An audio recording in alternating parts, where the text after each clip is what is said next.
আসসালামু আলাইকুম। আমি আজকে রেসিপি দেখাবো যে মসুর ডাল দিয়ে কিভাবে মুরগির মাংস রান্না করবেন। আর খুবই সহজভাবে আমি আজকে রেসিপিতে আপনাদের সাথে দেখাবো। আমি এখানে নিয়ে নিয়েছি কিছু মসুর ডাল, দেখতেই পাচ্ছেন। এগুলো আমি সুন্দর করে ধুয়ে পরিষ্কার করে নিয়েছি। তারপর নিয়ে নিয়েছি এখানে হাত পা সহ সব কিছু সহ আর কি মুরগির মাংস। কারণ ডাল দিয়ে রান্না করলে দেখবেন যে হাড্ডি জাতীয় কিছু দিয়ে রান্না করলে ভীষণই ভালো লাগে। সেটা মসুর ডাল দিয়ে হোক, যে কোনো ডাল দিয়ে রান্না করলে কিন্তু মাংস খুবই মজাদার হয়। তারপর আমি এখানে তেলটা গরম হয়ে গেলে পেঁয়াজ মরিচ দিয়ে দিব, সুন্দরভাবে ভেজে নেব। পেঁয়াজটা যতক্ষণ পর্যন্ত লালচে না হচ্ছে ততক্ষণ পর্যন্ত ভালোভাবে একটু লবণ দিয়ে নেড়ে চেড়ে নেব। আর আমরা কিন্তু ডাল খেতে ভীষণই ভালোবাসি সবাই। তারপর আদা বাটা দিয়ে আবার সুন্দর করে নেড়ে দেব।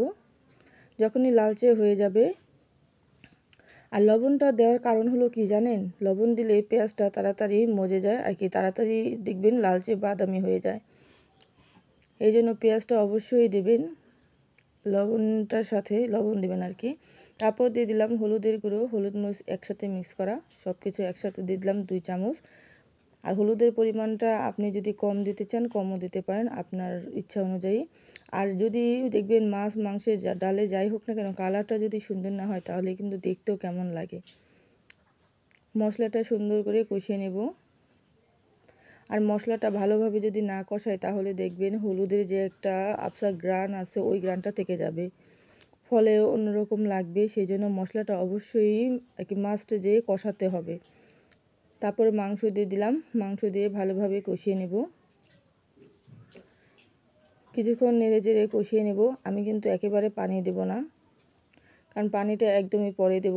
মাংস একটু ভালোভাবে সিদ্ধ হওয়ার জন্য আমি ঢাকনা দিয়ে ঢেকে দিলাম। ঢাকনা খুলে আবার একটু নেড়ে চেড়ে দেবো। প্রায় মাংসটা কষানো হয়ে গেছে। তারপর আমি যে ডালগুলো ধুয়ে রেখেছিলাম সেই ডালগুলো দিয়ে ভালোভাবে নেড়ে চেড়ে দেবো। আর মসুর ডাল দেখা গেছে ফুটতে বেশি সময় লাগে না, এই জন্য মাংসটা আগে ভালোভাবে মশলা দিয়ে কষিয়ে নিতে হবে যেন তাড়াতাড়ি হয়ে যায়। তারপর এক এক করে তেজপাতা, গরম মশলা আমি দিয়ে দিলাম। আর এগুলো সুন্দর করে ধুয়ে দিবেন, কারণ তেজপাতা গরম মশলায় দেখা গেছে অনেক সময় ময়লা থাকে।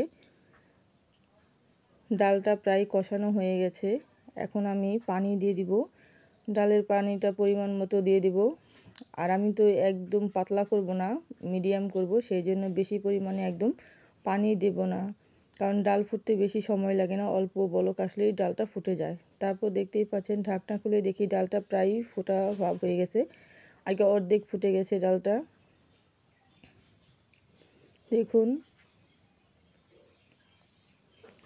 ডালটা প্রায় অর্ধেক ফুটে গেছে। এভাবে কিছুক্ষণ চুলার উপর রেখে দিয়ে ডালটা পুরোপুরি ফোটার জন্য। তারপর লাস্টে দিয়ে দিব কিছু ধনেপাতা কুচি। আর ধনেপাতা দিলে দেখা গেছে যে ডালের একটা ফ্লেভার, বা অন্য তরকারি রান্না করলেও দেখবেন যে ধনেপাতাটা দিলে কিন্তু তরকারির স্বাদ গুণ আরও বাড়িয়ে তোলে। তারপর চুলার উপর কিছুক্ষণ রেখে দেব, হয়ে গেছে। তারপর আমি নামিয়ে নিলাম মুরগির মাংস দিয়ে মসুর ডাল। এই ডালটা আমার রান্না কেমন হলো অবশ্যই কমেন্ট বক্সে জানাবেন।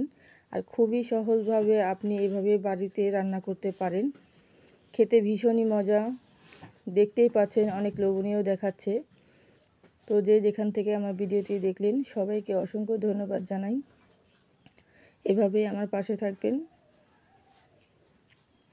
আর আমি কিন্তু একদমই পাতলা করিনি, মিডিয়াম করেছি, ঘনও না পাতলাও না। আর মসুর ডালটা সবারই মোটামুটি ঘরে থাকে, যখন ইচ্ছা তখন এভাবে রান্না করে খেতে পারেন। তো সবাই ভালো থাকবেন, সুস্থ থাকবেন। আল্লাহ হাফেজ।